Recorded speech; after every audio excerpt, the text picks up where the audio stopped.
बच्चों को अपने एक्सपीरियंसेस के बारे में ज़रूर बताइए, बल्कि उनको गाइड भी कीजिए कि उनको क्या करना चाहिए, क्या क्या नहीं करना चाहिए। डूज़ एंड डोंट्स तो आपको पता है हर चीज़ में ज़रूरी है बहुत। लेकिन उससे भी ज़्यादा ज़रूरी ये है कि आपके एक्सपीरियंसेस के साथ-साथ वो अपने एक्सपेरिमेंट्स को भी शामिल करें।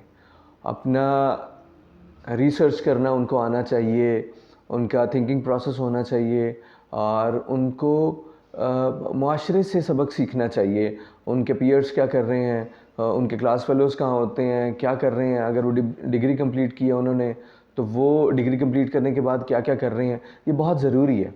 इसलिए मेरा तो हमेशा से मानना है कि आप कभी भी बच्चों को आपके एक्सपीरियंस, इनफैक्ट अगर वो ओबीडिएंट भी हैं तो आप कोशिश करें कि उनको कहें कि बेटा ये चीज़ें हैं, ये मेरे एक्सपीरियंसेस से आई हैं, बट मेरा वक्त और भी था, तब ये अपॉर्चुनिटीज़ नहीं भी होती थी।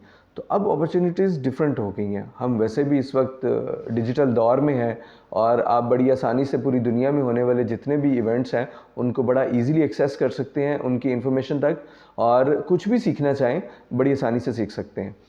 तो इसलिए बच्चों को सलाह ज़रूर दें, लेकिन अपनी इस सलाह का हिस्सा उनका रिसर्च करना और उनका अपनी मेहनत करना और अपने दिमाग को इस्तेमाल करना ज़रूर सिखाइए उनको। मतलब उन्हें आप ये कहें कि बेटा ये मेरा एक्सपीरियंस है, इसको एक जगह रख लो, ठीक है, और उसके साथ कुछ पोर्शन ऐड करो जिसमें आपकी रिसर्च है। फिर उनका इंटरेस्ट भी शामिल होगा, फिर उनके दोस्त होंगे, फिर उनकी सोसाइटी होगी, फिर ये सारी चीज़ें मिल मिला के जब वो डिसीजन करेंगे तो वो मुझे लगता है कि बड़ा वेल कैलकुलेटेड होगा। और अगर उनका इंटरेस्ट भी शामिल होगा, उनकी अपनी वर्किंग भी होगी, तो वो ब्लाइंडली फॉलो नहीं करेंगे, क्योंकि अगर वो ब्लाइंडली फॉलो करेंगे तो कहीं ना कहीं वो थक जाएंगे। क्योंकि जिन चीज़ों में आपका इंटरेस्ट शामिल नहीं होता, जिन चीज़ों में आपकी वर्किंग शामिल नहीं होती, उसके साथ आप उतना अटैच भी नहीं होते। मतलब छोटी सी मिसाल ले लें, बच्चों को बड़ा शौक होता है कि बिल्ली रखने का या पपी रखने का, तो आप ने शायद, अगर आपके घर में ऐसा नहीं है तो आपने देखा होगा कि वो बच्चे सारी सारी रात या तो उस बच्चे के या फिर वो चूज़े रखे होते हैं या तो उनके पास बैठे होते हैं या उनको अपने पास सुलाते हैं। ठीक है, वो क्या होता है, वो अपनी मर्ज़ी से लाते हैं, उनका इंटरेस्ट होता है इस चीज़ में।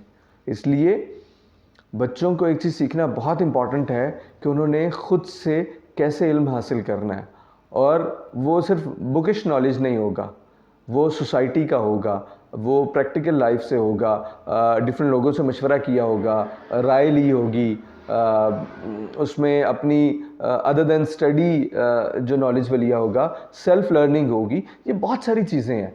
जब ये सारे फैक्टर मिल जाते हैं तो कोई भी इंसान, मतलब ना सिर्फ वो बच्चा, कोई बड़ा भी हो, जिसके अंदर ये सारे एलिमेंट्स होते हैं किसी भी डिसीजन में, तो वो डिसीजन मेरा ख्याल है कि ज़्यादा परसेंटेज होती है उसके सही डायरेक्शन में जाने के।